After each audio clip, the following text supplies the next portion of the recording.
बड़े बूढ़े सच कह गए हैं कि अफवाहों की धुआं वहीं उठती है जहां पर सच की आग होती है, और इसलिए ये सवाल अब सोशल मीडिया पर उठने लगा है और अखबारों में छपने लगा है। टीवी चैनलों पर चर्चाएं आने लगी है कि क्या मुंबई इंडियंस में दो फाड़ है। शुरुआत में तो केवल अफवाह ही लग रही थी, उसके बाद थोड़े थोड़े संकेत दिखे, लेकिन अब जिस तरह से हालात बनते जा रहे हैं, 2 मैचेस हारने के बाद वो संकेत नहीं बल्कि साफ साफ तस्वीर दिखाते हैं कि मुंबई इंडियंस फिलहाल 2 खेमों में बटी हुई है।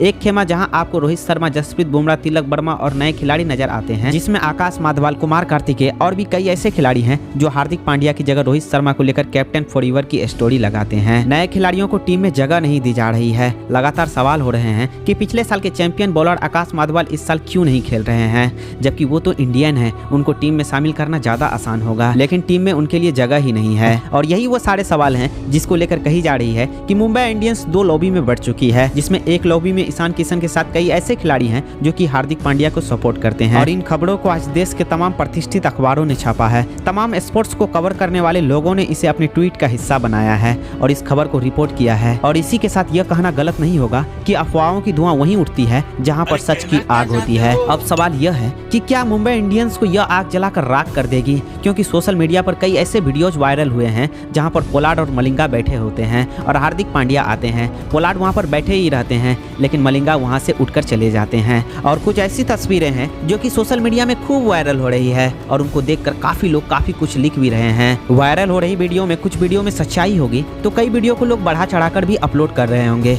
लेकिन एक बात तय है कि मुंबई इंडियंस में सब कुछ ठीक नहीं चल रहा है और इनकी शुरुआत होती है हार्दिक पांड्या के फैसले से। और इसी बात को लेकर शायद केविन पीटरसन ने भी ये स्टेटमेंट दिया कि मुंबई इंडियंस ये वो मुंबई इंडियंस नहीं है जिसको हम जानते थे, ये मुंबई इंडियंस अलग है। मुंबई इंडियंस क्लूलेस नजर आ रही है और तमाम लोग जो हैं वो सवाल खड़े कर रहे हैं। हालांकि हार्दिक पांड्या के लिए अच्छी बात यह है कि हार्दिक पांड्या को बैकिंग ओनर्स की तरफ से मिल रही है। हार्दिक पांड्या को बैकिंग उनके कोच पोलार्ड ने दी है, जिन्होंने हाल ही में एक स्टेटमेंट दिया जिसमें उन्होंने कहा कि हर चीज के लिए हम हार्दिक पांड्या को जिम्मेदार ठहरा रहे हैं। हार्दिक पांड्या ने ये किया, हार्दिक पांड्या ने वो किया, लेकिन हम इस बात को भूल रहे हैं कि मुंबई इंडियंस में कलेक्टिव फैसले होते हैं और इसी से यह दिख रही है कि बैकिंग जो है वो काफी स्ट्रांग है। यही नहीं, उनके टीम के मेंटर और टीम के मालिक अंबानी की तरफ से भी लगातार उन्हें बैकिंग दी जा रही है। लेकिन और कितने समय तक यह बैकिंग रहेगी, और क्या जैसे जैसे हार बढ़ती जाएगी वैसे वैसे बैकिंग को लेकर कई सवाल भी शुरू हो जाएंगे। मुंबई के लिए केवल एक बात अच्छी यह है कि उनके आने वाले मैचेस जो हैं वो मुंबई के वानखेड़े स्टेडियम में ही हैं। ऐसे में मुंबई इंडियंस ये उम्मीद कर सकती है कि जब आईपीएल 2024 में 8 के 8 मैचेस होम टीम ने जीते हैं तो अगले 4 मैचेस वो जीत लेते हैं तो शायद उनके भी अच्छे दिन आ जाएंगे और हार्दिक को लेकर जो सवाल है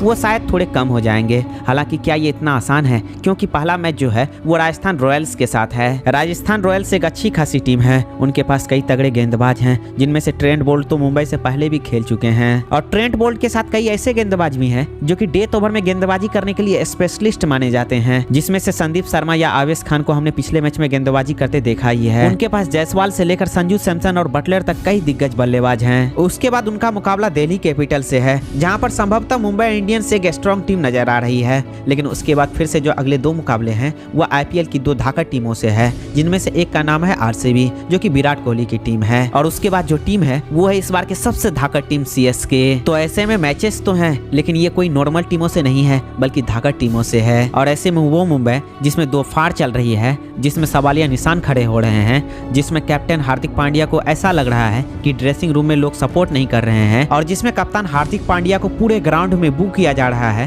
तो ऐसे में वो कप्तान जिसका कॉन्फिडेंस खुद कमजोर है, क्या वो यह 4 मैच जीत पाएगा? अगर यह 4 मैच वो नहीं जीतते हैं तो फिर सवाल मुंबई को लेकर बहुत तेज हो जाएंगे। 2 मैचेस जो हुए हैं गुजरात से और सनराइजर हैदराबाद से, उनको लेकर कई क्रिकेट एक्सपर्ट ने हार्दिक पांड्या पर ढेरों सवाल उठाए हैं, जिसमें पहले मैच में ये सवाल उठाया गया कि भैया हार्दिक पांड्या जो है वो 7 नंबर पर बल्लेबाजी करने क्यों आए, जबकि मैच उनके कंट्रोल में था। दूसरा मैच तो कंट्रोल में नहीं था, लेकिन उनके बावजूद इतिहास रचने का एक बड़ा मौका मुंबई इंडियंस के पास था। और यही सवाल शुरू हुआ कि जब ईशान किशन 200+ स्ट्राइक रेट से रन बनाते हैं, Rohit Sharma 200+ strike rate maintain करते हैं, और आपका नया लड़का जो नमनधीर है वो भी 200+ स्ट्राइक रेट मेंटेन करते हैं, और आपके पास टीम डेविड और तिलक वर्मा जो है वो भी 200+ का स्ट्राइक रेट मेंटेन करते हैं, और अंत में रोमरियो सेफर्ड जो आते हैं वो भी 200+ का स्ट्राइक रेट से खेलते हैं। तो ऐसे में हार्दिक पांड्या जो कप्तान है, जो फिनिशर है, वो अपनी टीम को क्यों फिनिश नहीं कर पाते हैं और क्यों 120 के स्ट्राइक रेट से खेलकर इस पूरे मैच में वो मुंबई को पीछे कर देते हैं। 24 रन जो 20 बॉलों में बनाए थे,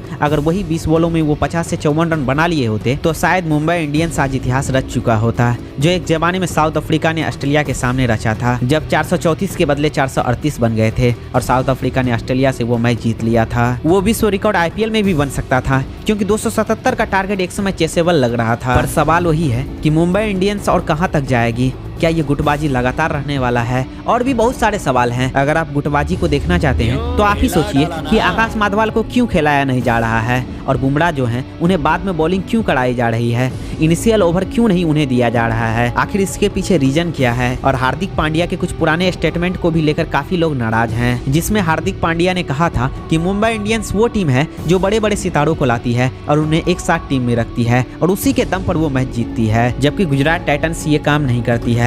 हम सीएसके के फॉर्मेट में चलते हैं जहां पर हर एक इंडिविजुअल खिलाड़ी का बड़ा रोल होता है और यही वो सारी चीजें हैं जिसको लेकर अभी हार्दिक पांड्या की काफी वॉशिंग हो रही है, जिसमें हार्दिक पांड्या जबरदस्त तरीके से फंस चुके हैं, जिससे हार्दिक पांड्या का कॉन्फिडेंस पूरी तरह से गिर चुका है और तमाम न्यूज रिपोर्टर्स खुलकर ये लिख रहे हैं कि मुंबई इंडियंस 2 गुटों में बढ़ चुकी है। एक रोहित शर्मा की लॉबी है तो दूसरी लॉबी जो है वो हार्दिक पांड्या की है। ये अपने आप में ही एक बड़ा सवाल खड़ा करती है। ऐसे में ये हो सकता है कि इस सीजन में भले ही ये सभी साथ मिलकर खेल ले, लेकिन अगले सीजन में ये सभी साथ आपको मुंबई इंडियंस में नहीं दिखने वाले हैं, जिसमें से रोहित शर्मा, सूर्य कुमार यादव और जसप्रीत बुमराह और तिलक वर्मा हो सकता है कि इस टीम से बाहर हो सकते हैं। और मुंबई इंडियंस आपको भले ही इस बार ऑन पेपर सबसे मजबूत टीम लग रही हो, लेकिन वो अंदर से पूरी तरह से खोखली हो गई है, क्योंकि गुटबाजी ने उनको पूरी तरह से खोखला बना दिया है। वैसे क्या दोस्तों, आपका भी ये मानना है कि मुंबई इंडियंस को हार उनके गुटबाजी के कारण ही मिल रही है? कमेंट बॉक्स में अपना राय जरूर लिखें। तब तक के लिए टेक केयर एंड बाय, फिर मिलते हैं नेक्स्ट वीडियो में।